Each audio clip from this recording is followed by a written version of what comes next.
no, los de Marcos Peñarrosa vienen muy bien, pero los de Córdoba, han ido con los de Córdoba y han venido ya. Le han adelantado un avión que salía más dinero, otro mediodía y otro sale celebrando.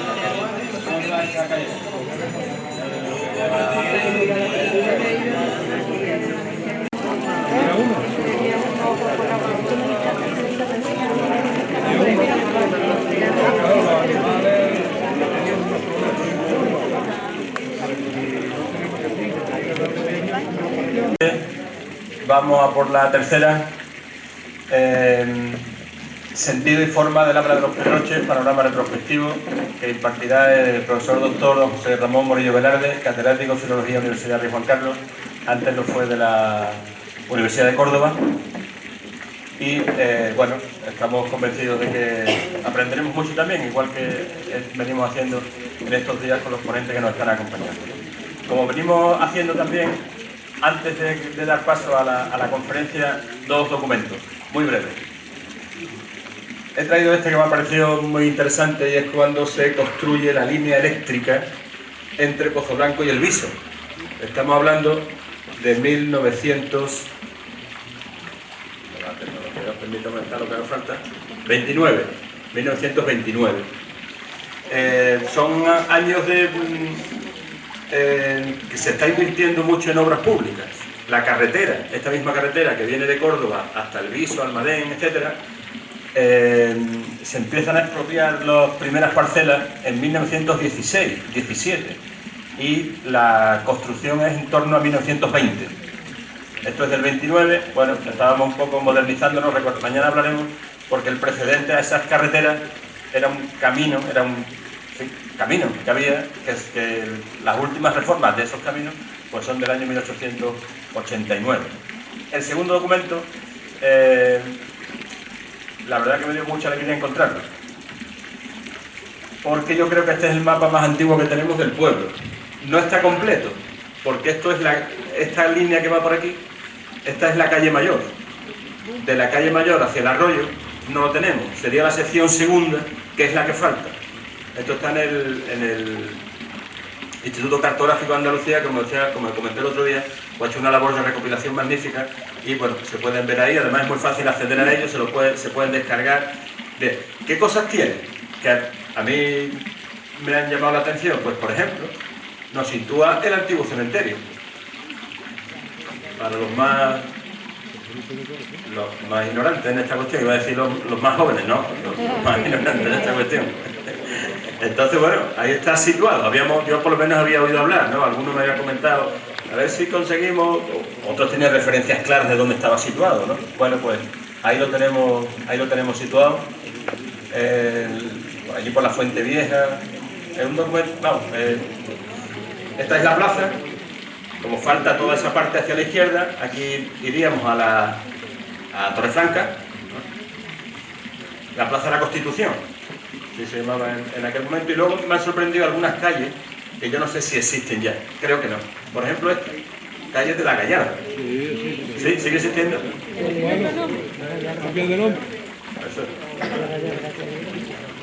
Bueno, y las ermitas, etcétera, ¿no? Total. Ahí lo tenéis en esta vitrina que está saliendo a la derecha. Llamó la atención, hemos estado tratando de indagar dónde podía estar la segunda sección para tener una imagen ya completa, pero no lo hemos encontrado. Así que bueno, esto es de 1887. Ahí tenéis, aparecen también situadas las escuelas. Creo que es un documento interesante. Bueno, pues aquí termina esta introducción. Y yo ahora sí, pues doy paso al profesor Morillo Velarde. Recordaréis que hace un par de años vino un hermano suyo, José Ignacio Morillo Velarde, catedrático de Derecho Administrativo en la Universidad Pablo de Olavide, que nos estuvo hablando sobre el funcionamiento de los ayuntamientos. Cuando empezamos a celebrar la unión de los dos pueblos, pues vino y la verdad que nos encantó su intervención, como estoy seguro que nos encantará la tuya en esta noche. Muchas gracias. Bueno, yo en primer lugar quiero dar las gracias pues, al excelentísimo ayuntamiento, a su alcalde y a Agustín por proporcionarme esta oportunidad de hablar en un entorno que de verdad me está pareciendo absolutamente maravilloso por sus virtudes intrínsecas, como por el hecho de que la estructura pues me recuerda mucho los lugares donde yo he vivido los primeros años de mi infancia y de los que tengo un recuerdo, pues el recuerdo grato que se tienen de todas las infancias felices. Cuando vivíamos en los pueblos teníamos infancias felices, cosa que ahora parece ser que en las capitales resulta bastante más complicado. Fuera de eso, pues precisamente porque esa felicidad o esa infancia fue una de las razones que me llevaron a, en su momento, estudiar el habla del Valle de los Pedroches. Ya sé que no es un valle, pero como yo lo que estudio es la forma en que la gente habla, pues la gente siempre lo ha llamado el Valle de los Pedroches y yo lo voy a seguir llamando así, pese a que algunos geógrafos siempre me reprochan el que lo utilice.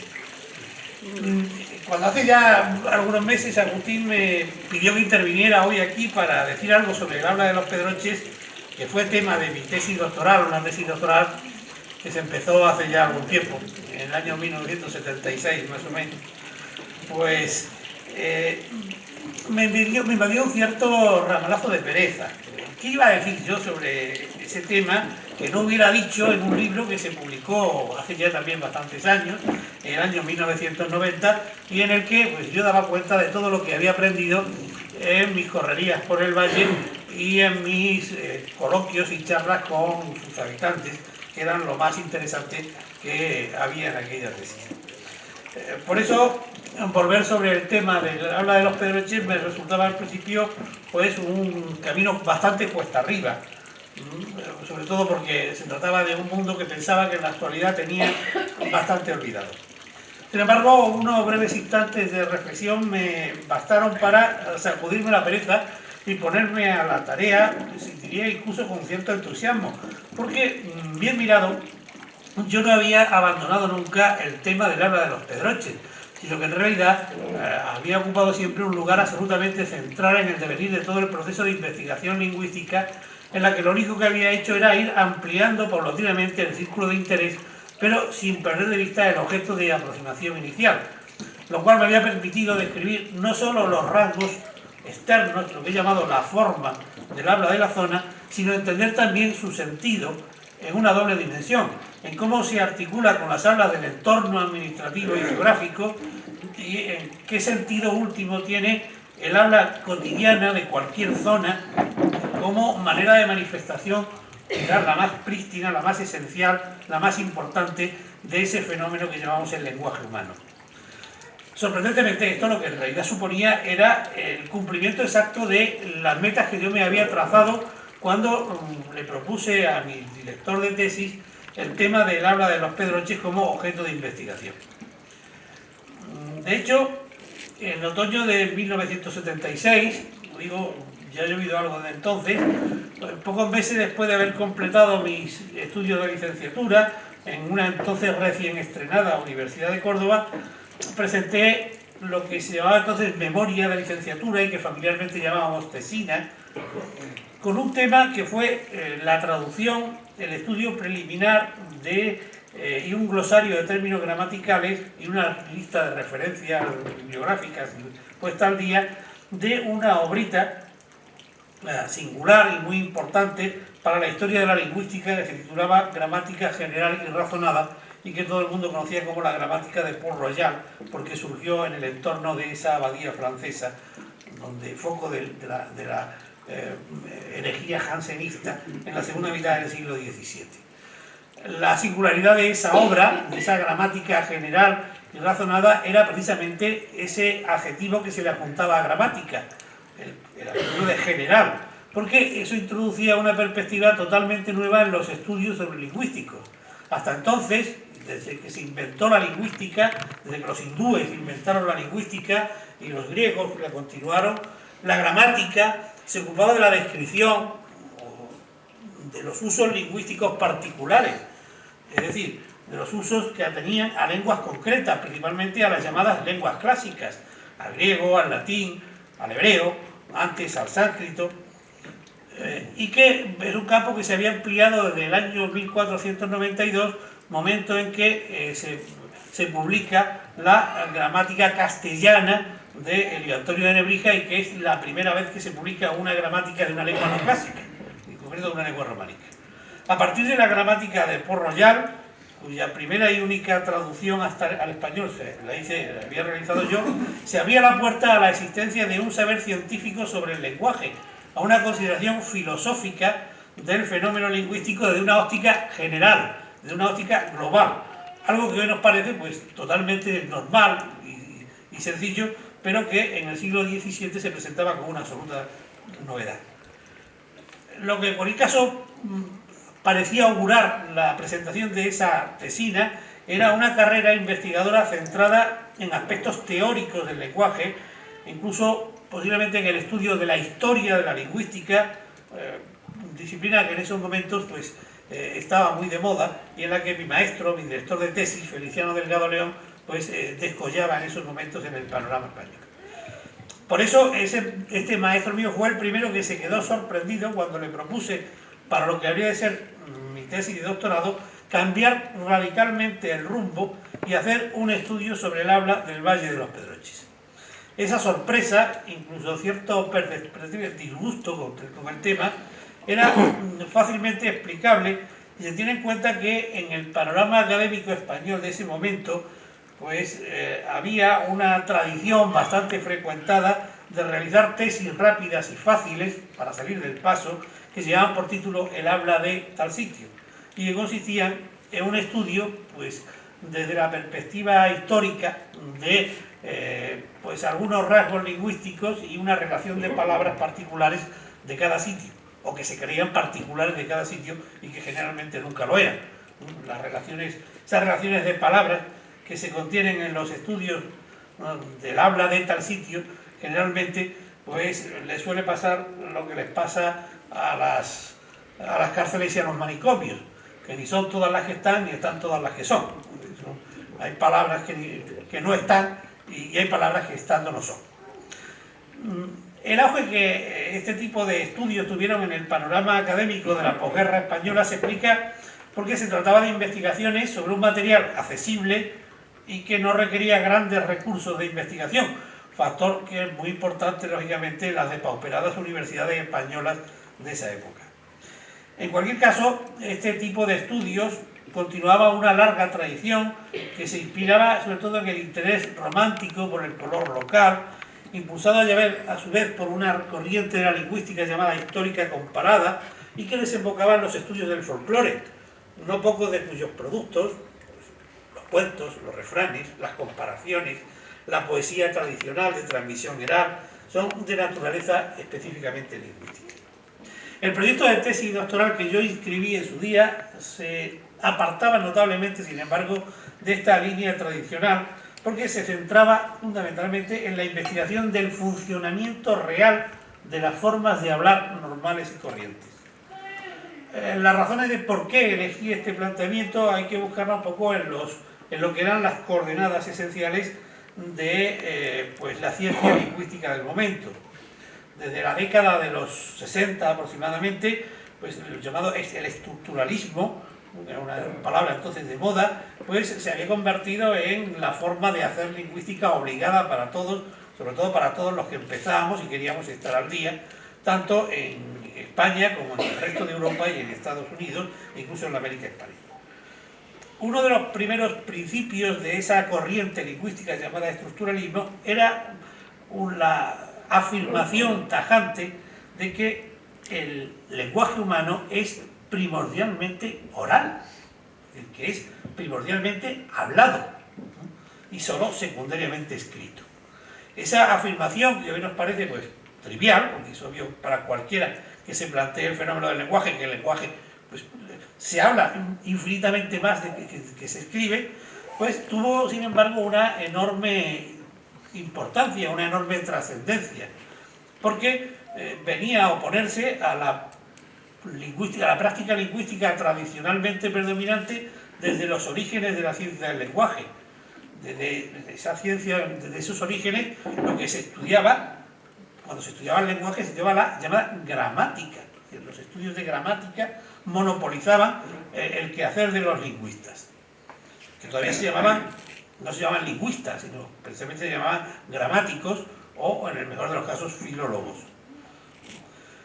Pero la gramática es un saber que, por definición, no se ocupa de la totalidad del lenguaje, sino de un aspecto muy concreto y hasta cierto punto reducido y secundario del lenguaje, que es la lengua escrita. Y eso está inscrito incluso en lo que podríamos llamar su código genético, es decir, en la etimología de la palabra. La palabra gramática deriva de la voz griega grammata, que significa carácter de la escritura. Por eso la gramática se definía y se ha seguido definiendo hasta relativamente hace poco tiempo como el arte de leer y escribir correctamente un o nuestro idioma, según una perspectiva. La vocación indudablemente escrituraria de la gramática se plasma sobre todo en el punto de vista con que analiza las unidades lingüísticas más pequeñas, es decir, las que son de rango inferior a la palabra o incluso a la sílaba, a la que solía referirse con el nombre de letras, de cuya enseñanza se ocupaban una serie de disciplinas con las que nos torturaban, por lo menos a mí, en la infancia. Nos enseñaban la caligrafía, es decir, el trazado adecuado, incluso bello, de las letras, una cosa que ya no se usa, o la ortografía, algo que sí se sigue usando todavía, y con lo que todavía nos siguen castigando, que es la selección de las letras adecuadas para escribir las palabras. En el mejor de los casos, a estas ciencias se sumaba otra, aunque no de manera sistemática, no aparecía normalmente en los currículums de enseñanza de la época, que era la ortoepía, es decir, la correcta pronunciación de las letras. Disciplina que tenía bastante menor arraigo porque tenía como objetivo únicamente la enseñanza de la ejecución pública de la lectura, el canto o la declamación, es decir, algo que se estudiaba sobre todo en las escuelas de arte dramático o en las escuelas de canto. La decidida orientación hacia la lengua escrita de la gramática tradicional tiene, desde luego, justificaciones históricas, en las que no podemos detenernos ahora, y que son más válidas, bastante válidas, podemos decir, hasta la época de la década de los 50, 60 del siglo pasado, más que ahora. Y es que no se olvide que desde el inicio de la historia, hasta hoy mismo, aunque ya en menor medida, el dominio de la lengua escrita ha sido la puerta principal y durante muchos siglos la única puerta de acceso a lo que denominamos cultura, y que en el fondo es, en buena parte, cultura literaria, es decir, cultura escrita. Esto no impide, sin embargo, que la realidad del lenguaje sea, tanto desde el punto de vista de su origen, originariamente, como de su uso preponderante, de naturaleza fundamentalmente oral. Eso, traducido al ámbito que nos ocupa, quiere decir que no es que las letras se pronuncien de una determinada manera, sino que en realidad las letras han sido creadas como representaciones gráficas de ciertos modos de pronunciación, ciertas clases de sonidos del lenguaje humano, cuya observación solo es posible analizando el hablar concreto de las gentes comunes y corrientes, representativo, por tanto, del uso que de manera más extendida se hace del lenguaje. Fue esa la razón fundamental que me llevó a plantearme como objeto de investigación el estudio de un hablar específico y concreto, con el propósito de entender cómo funciona el lenguaje oral cotidiano, ese que de familiar y tan usado tiende a pasarnos absolutamente desapercibido, como la mayoría de las cosas con las que coexistimos habitualmente. Es obvio que para este propósito cualquier hablar concreto, el de la ciudad de Córdoba, por ejemplo, me hubiera valido igual, porque todas las hablas, aun presentando ciertas diferencias de naturaleza superficial, es de suponer que funcionan de manera análoga. No obstante, hubo razones de carácter personal, de carácter histórico, de carácter metodológico y científico incluso, que hicieron aconsejable la elección del habla del Valle de los Pedroches. Desde el punto de vista personal era evidente que el hecho de ser natural del valle y visitante bastante asiduo de alguna de sus localidades facilitaba bastante bien la labor de recolección de los datos y posiblemente también de su interpretación.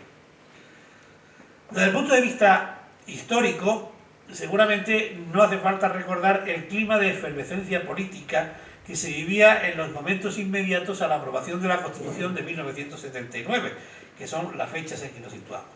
La previsible descentralización administrativa y política que asomaba en el horizonte, la emergencia de lo que ahora llamamos el Estado de las autonomías, desencadenó un vendaval de lo que se llamaba entonces búsquedas de señas de identidad, una expresión que estaba muy de moda, que en realidad se parodiaba el título de una novela de Juan Goytisolo, que a su vez venía a constituir una metáfora extraída del lenguaje policial, que es donde se habla de las señas de identidad para referirse al conjunto de rasgos físicos susceptibles de permitir la identificación de un presunto delincuente.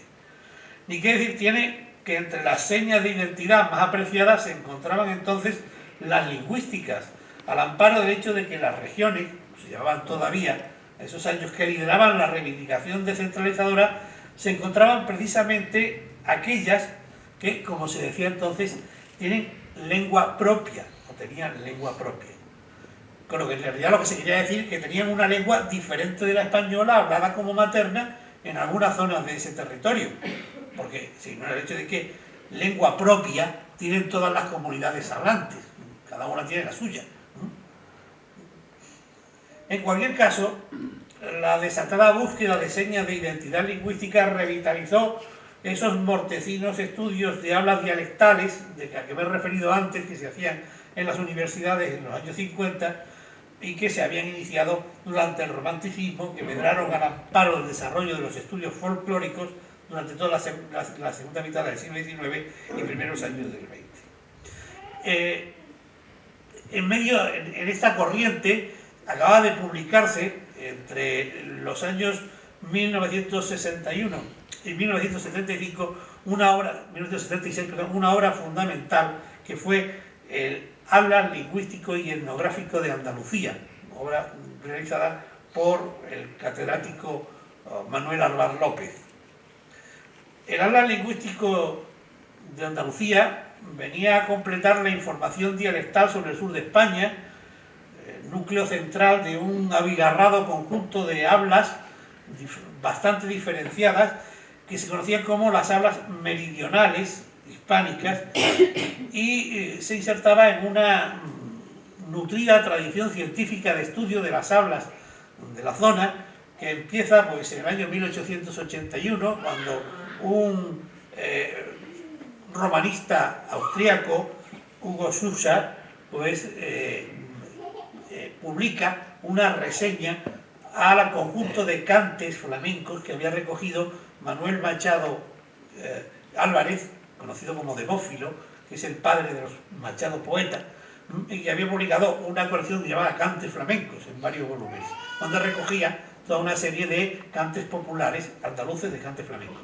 Pues a esa colección de cantes flamencos le hace un estudio Hugo Schuster, se publica en el año 1881 y es el primer trabajo de investigación científica sobre las hablas andaluzas. Después se continúa con autores como el propio Menéndez Pidal, el padre de la filología española, o sus discípulos Américo Castro, Navarro Tomás, etc., hasta pues, los más recientes como Alvar o los discípulos del propio Alvar, Gregorio Salvador, José Mondeja, etc. Como todo gran aporte científico, la aparición del habla lingüístico de Andalucía, más que para resolver problemas antiguos, sirvió para plantearnos problemas nuevos. Sobre todo en lo relativo a qué era eso de lo que se hablaba tanto y tampoco se sabía y a lo que llamábamos el andaluz. ¿Es una lengua? ¿Es un dialecto o conjunto desnivelado y asistemático de hablas locales enmarcadas en una región geohistórica relativamente diferenciada, llamamos Andalucía? ¿Cómo se relaciona a ese conjunto de hablas de las que forma la parte nuclear y a las que llamamos hablas meridionales, pero que también se pueden llamar hablas atlánticas porque tienen concomitancias, tienen rasgos comunes con ese otro macro conjunto de formas de hablar el español al que nosotros nos referimos con el nombre unitario de español de América, y lo dejamos ahí como si no fuera pues una enorme diversidad interna también. Y aún quedaba una tercera cuestión más peliaguda. ¿Cómo se relacionan el andaluz y el español meridional o atlántico con el español septentrional? que es la base del español escrito, del español académico. Una de las formas posibles de abordar estas cuestiones, en particular esta última, que era la que más me interesaba, era centrarse en el estudio de un área fronteriza entre el andaluz y el castellano, una de las más interesantes de las cuales era precisamente el habla de los pedroches. Por tratarse de un área que desde el punto de vista del andaluz era marginal, pero que sin embargo históricamente estaba atravesada por importantes vías de comunicación que unían Andalucía y la meseta, y porque además venía a constituir una región natural de caracteres geográficos bastante específicas, aunque simultáneamente muy bien conectadas con un entorno de 5 valles. Pone 4 valles y el de los Pedroches que no lo es. El valle del Guadiato, en Córdoba, el valle de La Serena, en Badajoz, y el valle de Alcudia, en Ciudad Real, y en medio la llanura de los Pedroches. A estas razones de naturaleza geolingüística e histórica, pues también se unieron otras de carácter metodológico, intentando estudiar la diversidad interna y sobre todo cómo la diversidad interna se correlacionaba con la variabilidad social, con las diferencias socioculturales existentes en el valle, siguiendo una línea de trabajo metodológica nacida en los Estados Unidos y a la que se denominaba con el nombre de sociolingüística. De este modo, el estudio del habla de los pedroches se encaró como el intento de analizar un área geográfica unitaria, marginal dentro de Andalucía, en la que se podía observar la articulación del andaluz con el resto del español meridional y con buena parte del español septentrional, intentando a la vez sistematizar su complejidad interna, tanto desde una perspectiva geográfica, determinando las distintas subáreas que podían encontrarse dentro del valle, como social, es decir, el establecimiento de las normas consistentes atribuibles a los distintos grupos de determinación sociocultural. De esta manera, esto vendría a constituir la forma particular que la lengua española toma en los pedroches y nos podía ayudar a establecer después cuál era su sentido, es decir, el papel que las hablas pedrocheñas desempeñan en el desenvolvimiento histórico del español. Desde el punto de vista de la forma lingüística, las hablas de los pedroches presentan como característica más relevante la coexistencia de 3 juegos de sonidos diferentes, lo que denominamos 3 sistemas fónicos, aunque ellos sí relacionados, y a los que en su día le dimos el nombre de sistema no meridional, es decir, el sistema del español normativo o académico, sistema meridional primero y sistema meridional segundo. Esta tripartición se basaba sobre todo en la forma de pronunciar las consonantes que siguen a la vocal en el interior de la misma sílaba, es decir, las llamadas consonantes marginales o implosivas. El primero de los sistemas, como he dicho, sería idéntico al del español estándar, con una serie de consonantes implosivas, consonantes marginales fuertemente establecidas y perfectamente delimitadas y pronunciadas con todo rigor. Mientras que en el primer sistema meridional, el segundo de los sistemas, pues se pronuncian las consonantes N y R, en ocasiones la L, pero el resto de las consonantes pues confluyen en una especie de soplo expiratorio, como por ejemplo decimos cesta. No pronunciamos una S, cesta, sino un soplo expiratorio, cesta. El segundo sistema meridional consiste en la progresión de ese sonido que tiende a unirse con el sonido siguiente y da lugar a una fusión de los sonidos, dando lugar a pronunciaciones como digo, ¿qué disgusto tengo? Eso está mal hecho, desfarátalo. ¿Cuánta caspa tiene? Se me han quitado las ganas de todo. Quita los pies de ahí. Expresiones que si transcribiéramos tal como suenan no serían difíciles de reconocer como escritas, pero que oídas sin embargo las interpretamos con entera naturalidad, y de hecho ustedes las han interpretado perfectamente cuando yo les advierto que a muchos hablantes del español septentrional les hubiera costado entender el sentido de cualquiera de las frases que he dicho antes como ejemplo. Ciertamente, esta forma de pronunciar los sonidos del español, que son sonidos del español aunque no lo parezcan, en el caso de los sistemas 2 y 3, pues pueden suscitar una sonrisa condescendiente, cuando no una abierta carcajada, y es probable que en algunos casos lleguemos a la conclusión de que quienes las ejecutan son personas de escasa cultura y tendamos a menospreciarlas en general por considerarlas propias de hablas marginales. Nada hay más lejos de la realidad, sin embargo. En primer lugar, porque por una razón u otra, cualquier forma de hablar es susceptible de ser objeto de burla. El sistema 1, incluso, por más que tenga todo el respaldo de la lengua escrita y la autoridad de la Real Academia, puede ser objeto del más cruel de los sarcasmos cuando se lo oye en boca de los famosos recriados, menos piadosamente llamados también vuelcaorzas. Esos que tras 15 días de estancia en la capital llegan al bar pidiendo 2 cafeses. O cuando pasan de besar a la abuela tras su regreso, alegando aquello de que la haría pequeña cuando marché, pues no la reconozco. En segundo lugar, porque aunque no seamos conscientes de ello, y desde luego en distinta medida, todos incurrimos en pronunciaciones como las que señaló en primer lugar, porque no son en absoluto aberraciones fonéticas, sino en realidad el resultado de tendencias evolutivas, operativas en el idioma y determinantes de los continuos procesos de cambio que todas las lenguas sufren a lo largo de la historia. De hecho, las únicas lenguas que no cambian son las lenguas que están muertas. La mayoría de estos procesos de cambio son consecuencia de variaciones lingüísticas que vamos introduciendo casi sin querer en el uso cotidiano del lenguaje y que suele consistir inicialmente en procesos de desgaste, consecuencia casi siempre de la tendencia a economizar esfuerzos, a comunicar la mayor cantidad de información con el menor número de recursos lingüísticos posible. Hasta uno mismo puede llegar a sorprenderse cuando se demuestra la enorme distancia que media entre lo que cree haber dicho o pronunciado y lo que ha pronunciado realmente. Este proceso de desgaste suele además concretarse en tendencias comunes. Todos tendemos a suprimir los mismos elementos del discurso o a modificarlos de manera similar, porque todos, al hablar, tendemos a acomodarnos unos a otros. Precisamente hablar, comunicarse, es acomodarse uno a otro para entenderse.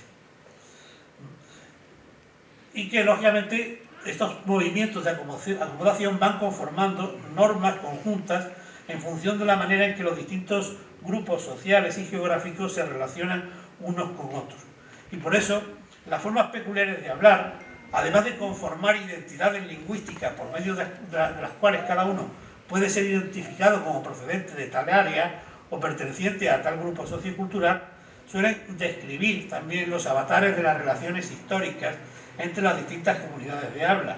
Es decir, están dotadas de un sentido histórico que explica su forma y la manera en que se relaciona con el conjunto de hablas vecinas o emparentadas. Desde este punto de vista, aunque administrativa y geográficamente la comarca de los Pedroches pertenece a Andalucía, el habla pedrocheña ha tendido a no ser considerada nunca como habla andaluza propiamente dicha.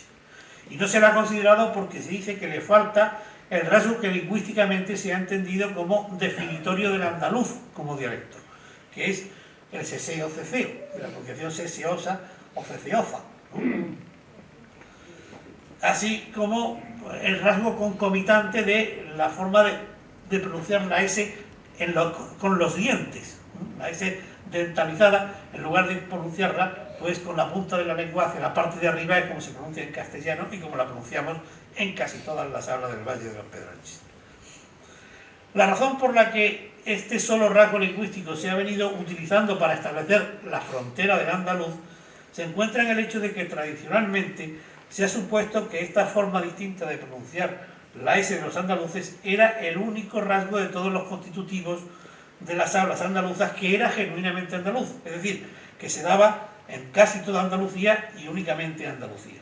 Al menos si contemplamos desde una óptica del español peninsular.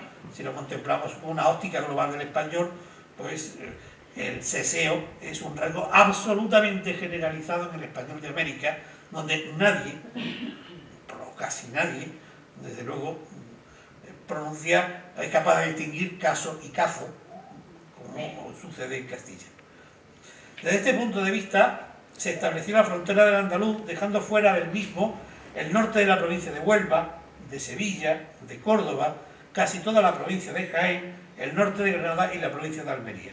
De manera que el núcleo duro del andaluz estaría constituida por el centro y sur de las provincias de Huelva, Sevilla y Córdoba, el sur de Granada y la totalidad de las provincias de Cádiz y Málaga. Las restantes zonas se entendían como áreas marginales del andaluz vinculadas a las hablas de tránsito, entre las que se incluían el extremeño y el murciano, y las hablas neocastellanas de Toledo y de la zona de la Mancha. Semejante división se realizó a partir de un buen conocimiento de la geografía lingüística andaluza, propiciada por ese atlas lingüístico al que me he referido antes y por algunos otros trabajos, pero de un mal conocimiento del resto de las zonas. Estudios más recientes han demostrado que la S dentalizada aparece al norte de esas áreas marginales del andaluz, que en vez de ser, como se le ha supuesto, una especie de ribete que orla el andaluz genuino, se trata en realidad de un islote de pronunciaciones castellanas que están rodeadas de un mar de S dentales al norte y al sur. Este dato ha producido un giro copernicano en la concepción del andaluz y por consiguiente en las hablas que con él se relacionan de una u otra manera, como el de los pedroches.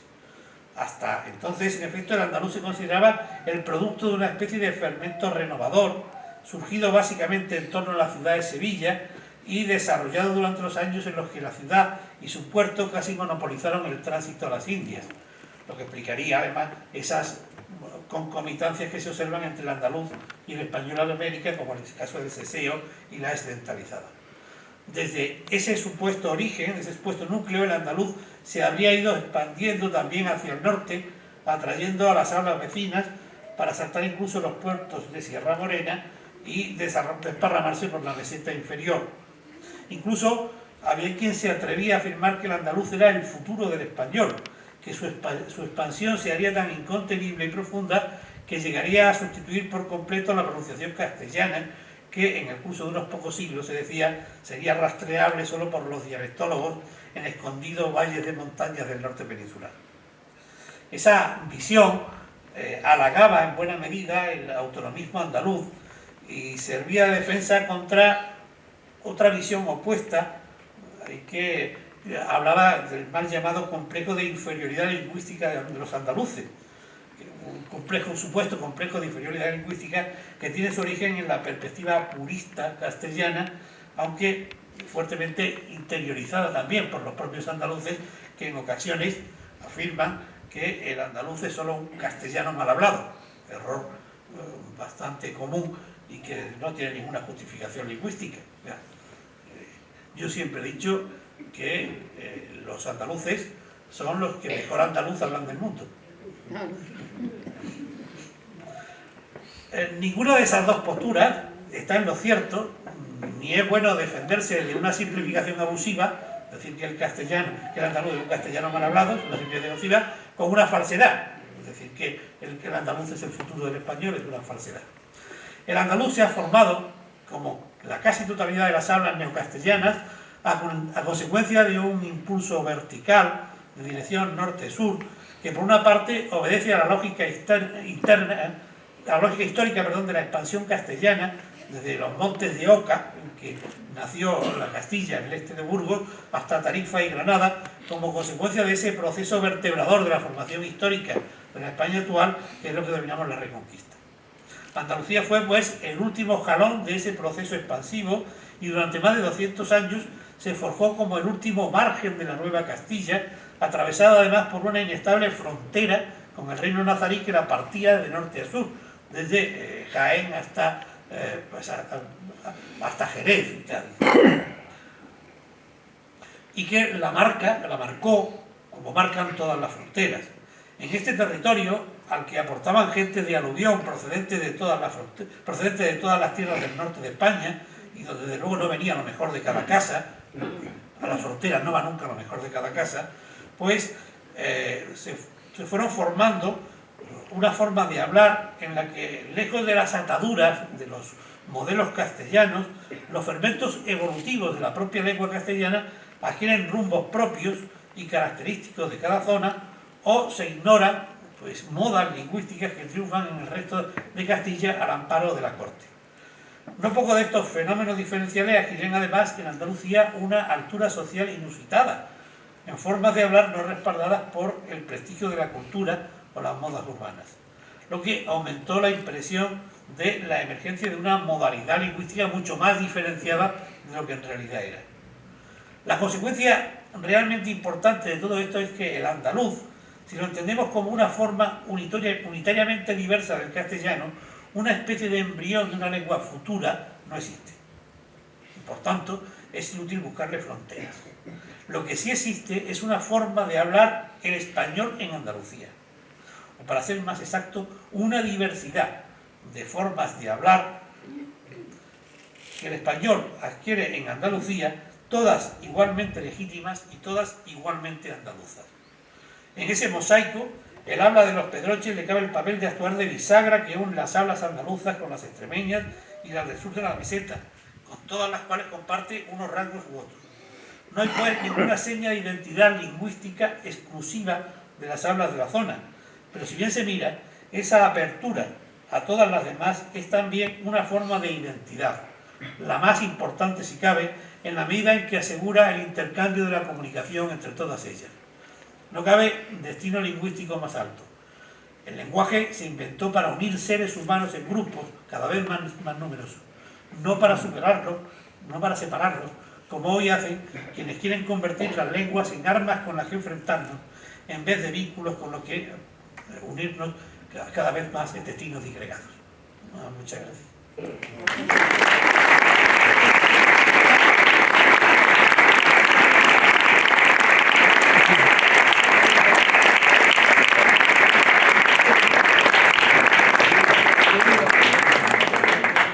Bueno, si tenéis algún comentario, alguna pregunta, algún matiz, alguna duda, adelante.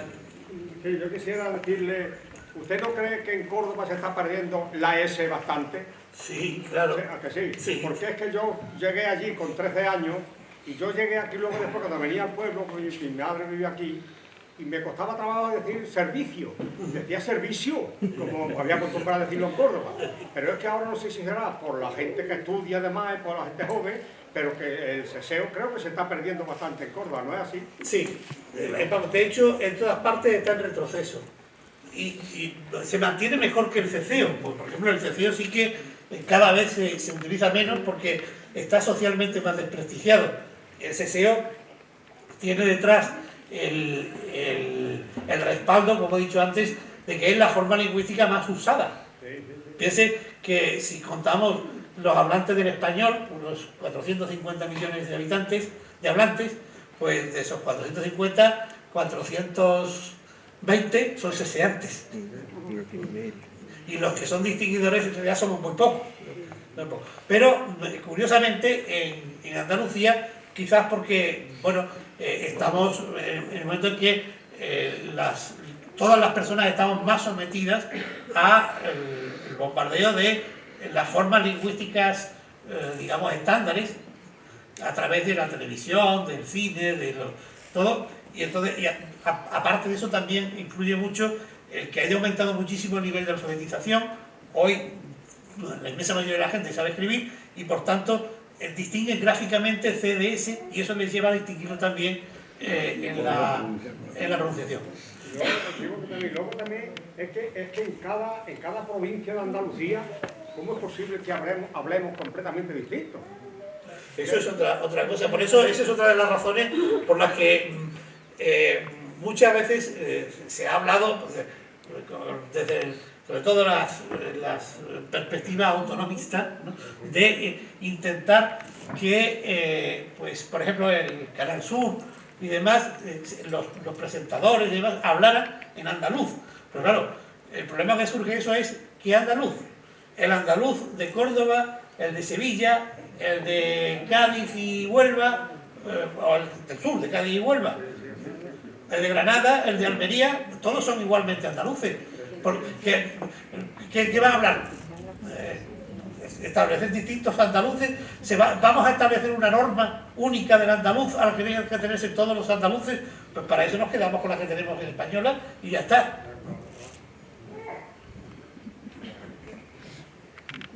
A mí hay una cosa que... En esta zona nos parecemos más en el habla.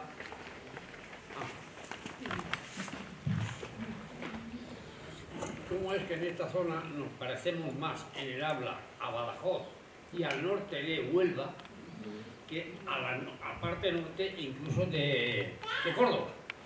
Parte un poco norte de Córdoba.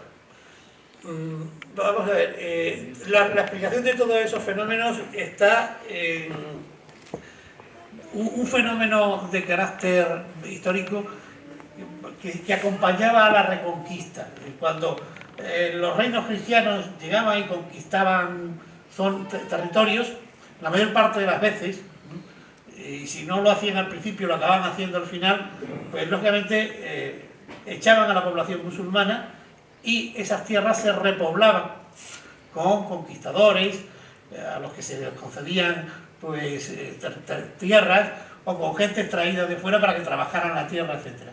Entonces, posiblemente la repoblación de esta zona pues viniera de la parte de sur de Extremadura, y los repobladores vinieran posiblemente de la parte del sur de Extremadura. Quienes no tenían tierras allí, no habían conseguido, pues llegaban a las zonas nuevas y se asentaban, y entonces, lógicamente, venían de allí, pues seguramente. Las otras zonas norte, hay un área de repoblación muy fuerte que se hace desde Toledo, porque hay un arzobispo de Toledo que sufraga la conquista de algunas áreas del norte de Jaén, y que llegan hasta el norte de Córdoba, y que con vasallos de Toledo, de sus pueblos, de localidad de Toledo, pues los trae a repoblar. Entonces, seguramente las diferencias lingüísticas proceden de las zonas de repoblación, del origen de los repobladores. Sí. Bueno, yo otra más que quería comentar que en ese orden que ha dicho de ir perdiendo de los distintos andaluces, o también a lo largo de la conferencia, de que parece que tenemos como una especie de complejo de que nuestra habla no es un auténtico habla o que no tiene valor, yo observo, por ejemplo, que mis nietas les reprochan, concretamente a mis nueras más que a mis hijos, el que hablen andaluza. Mamá, que no sabes hablar, que eso no se dice así. Eso no nos da pena, no tiene alguna manera de ponerse en valor en la enseñanza el habla andaluza. Yo creo que en la enseñanza el habla andaluza se pone en valor. Lo importante es que hay que hablar en cada momento según las circunstancias y las personas a las que uno se dirige. He dicho, hablar en el fondo siempre es acomodarse al... Entonces yo creo que no hay que perder en el terreno familiar los rasgos familiares, porque son los propios en los que uno ha aprendido a hablar, y por tanto cuando uno se siente fuera de cualquier expresión de cualquier tipo, pues tiene derecho a hablar de esa manera espontánea y que nadie se lo pueda discutir. Pero luego la educación lingüística debe consistir en el arte de enseñar la mayor cantidad de formas posibles y a ser capaz de ser más versátil, de manera que uno acomode su forma de hablar al entorno, a la situación en la que se produce. Porque lo contrario es muy bonito decir, no, tenemos derecho, y cada uno tiene derecho a hablar como le dé la gana, donde le dé la gana. Vale, muy bien. Pero si uno va a buscar un trabajo de esos que le exigen buena presencia y don de gente, y lo hace ceceando, en la entrevista de trabajo es muy probable que no se lo dé. Es decir, es muy difícil cambiar ciertas actitudes sociales. Entonces, ¿cómo se puede defender eso? Pues con educación lingüística. ¿Sí? O sea, haciendo que una persona en su entorno familiar se debe expresar espontáneamente, pero debe ser capaz de adaptarse, de aprender otras formas lingüísticas, lo suficiente como para, pues, lo mismo que aprendemos otros idiomas para comunicar a otros, pues aprender otros registros lingüísticos. Y en eso debe consistir la educación lingüística, en enseñar registros lingüísticos y dónde usarlos.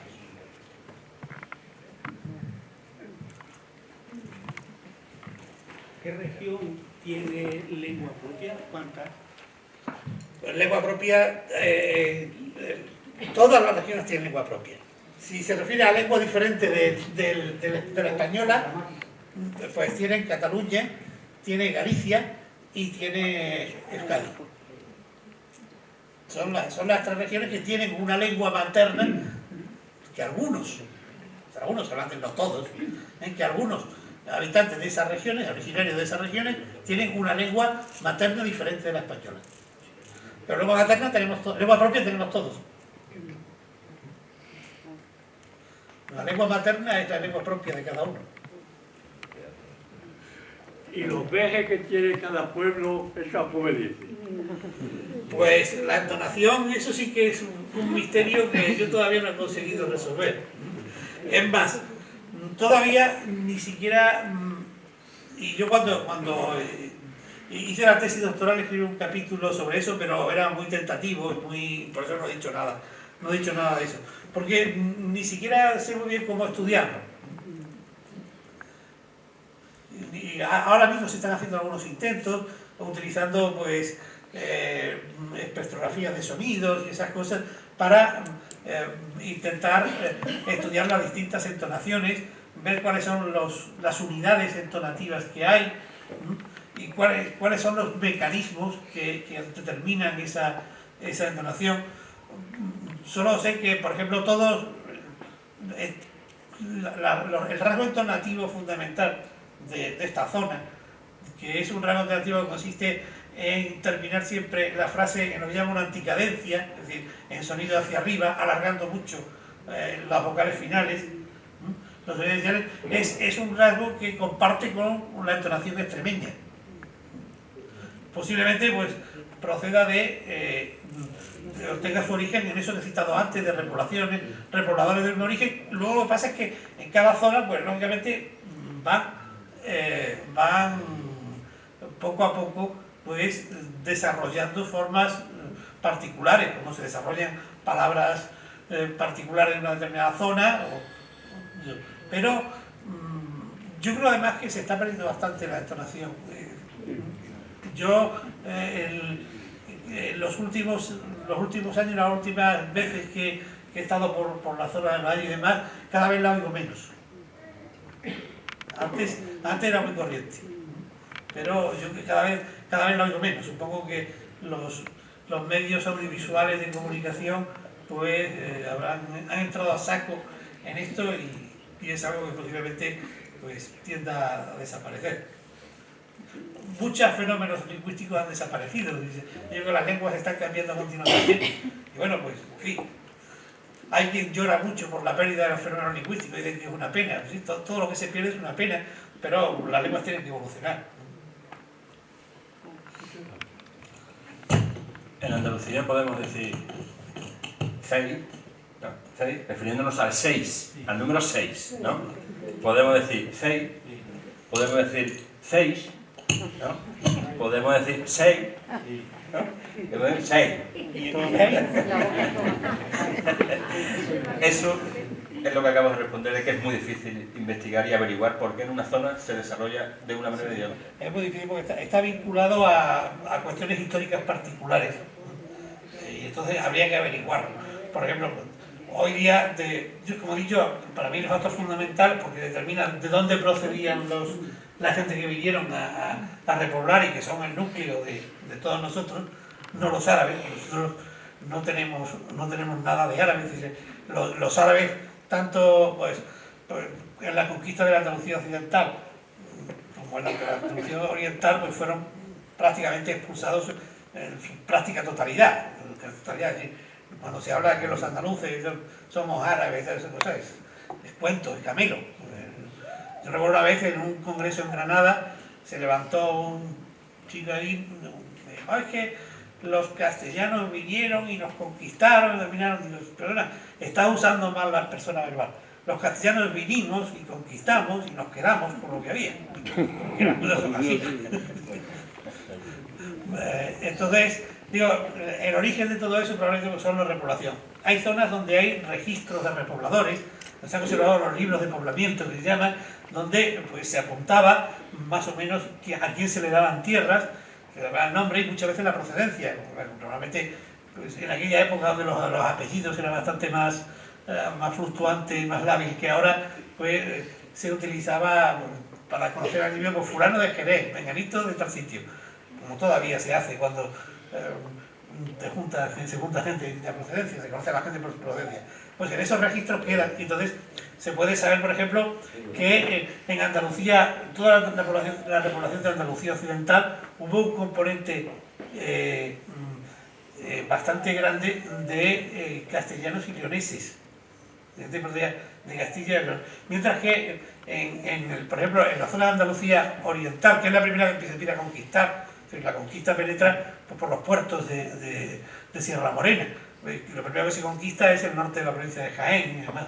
Bueno, pues en esas zonas, sin embargo, la inmensa mayoría de los poblados son de origen exclusivamente castellano, porque se conquistan antes de que Fernando III el Santo asumiera también el Reino de León, y por tanto no vienen leoneses. Y eso da lugar, por ejemplo, a un fenómeno muy curioso, y es que en Andalucía Occidental, pues la J la pronunciamos también como aspirada, y no jamón. O mantengamos ocasionalmente ciertas aspiraciones procedentes de definición latina, ¿no? Decimos humo, higuera, ¿no? Mientras que en Andalucía Oriental eso no sucede.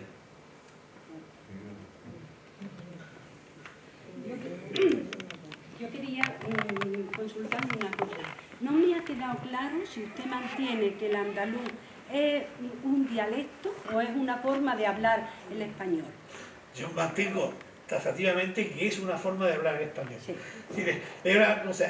En colaboración con unos amigos míos, profesores de la Universidad de Sevilla, pues hemos escrito un libro que ya ha alcanzado bastantes ediciones, muy citado en el ámbito profesional, y el título que le dimos con toda deliberación fue El español hablado en Andalucía.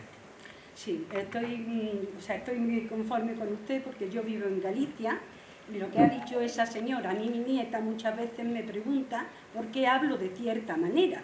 Y yo le digo, porque yo hablo en una zona que el español se habla de esa manera. Claro. Y es tan correcto como el que tú hablas. Tan correcto y tan buen español, porque en realidad el español no existe. Eso que dice, ¿dónde se habla el mejor español?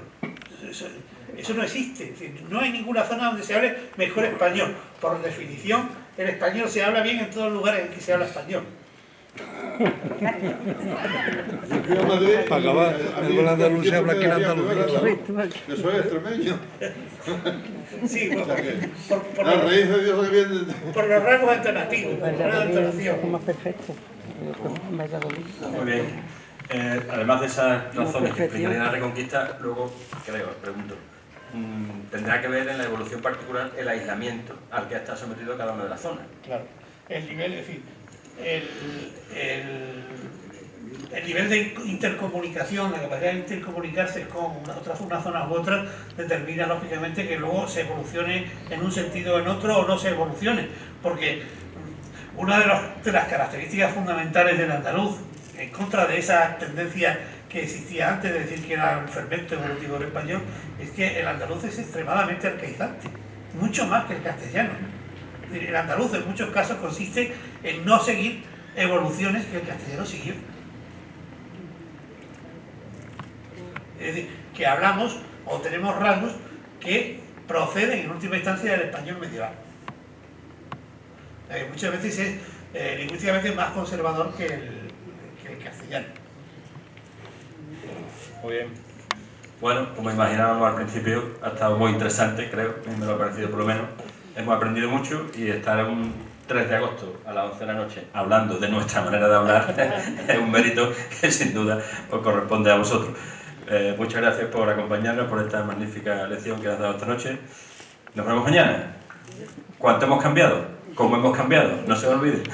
Muchas gracias.